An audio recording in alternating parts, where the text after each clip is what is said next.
Ngayong araw ay pumunta kami ng Ichon dahil in-invite kami ni Arlie sa kanyang birthday para mag-guest. Alright. Totoo ba na pag pogi marunong mag-Spanish? Di porque me regla no casta, amigo. Wow! Romanza de lavabo. Ang galing! Yun nga kaya dali-dali kami naganap ng costume para sa concert na magaganap. Alright. Tapos may napansin akong isang halaman na nakikita ko sa Plant vs. Sorbis. Sorbis? Huy! At ito ang isa sa napansin ko dito sa South Korea. At kung gusto mo bumili ng seafood, live show talaga sila. Huy! Concert yarn? Ano ba yan, Ate Mebs? Nahawa na ako sa'yo. Gunggong, barilin kita sa mukha no?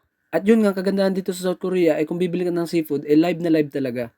Or buhay pa, di ba? Fresh na fresh, kaya malalaman nyo kung fresh o hindi, di ba? Yun nga, kaya napadaan kami dito kasi naghahanap kami ng mga seafood na panglahok sa shabu. I mean, shabu-shabu. O ano nasa isip nyo? Baka iniisip nyo, addict yarn. Wala, nawa na ako. Kakanood ko to ng Wonder Pets eh. Kasalanan mo to Wonder Pets eh. At yun, nakarating na nga kami dito sa bahay di Masinlo at napansin ko dito sa mga dahon na maple, nagre-red na siya. So, malapit na talaga yung snow at autumn na talaga. Alright, ang saya, di ba? Dito ka kasama si Abby.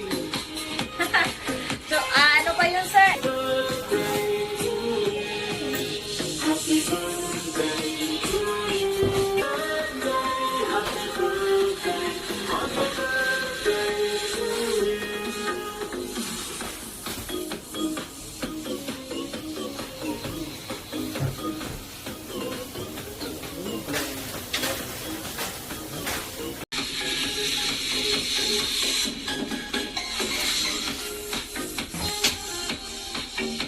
So, Ika, kakanto.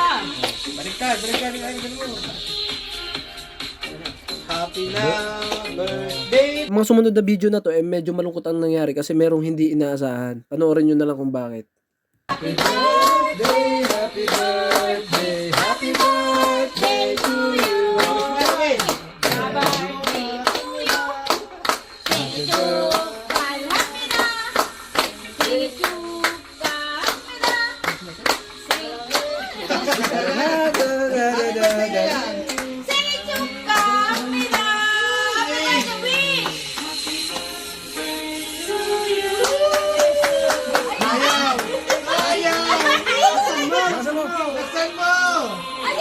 Lakasan mo!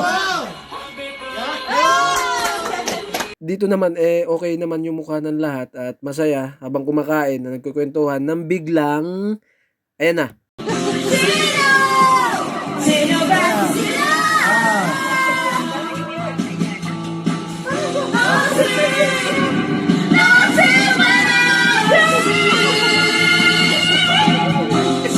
Di ba? Di namin in-expect na ganun ang mga mangyayari. At yun, mga lasing sila habang ako hindi kasi di naman ako umiinom. Alright, thank you.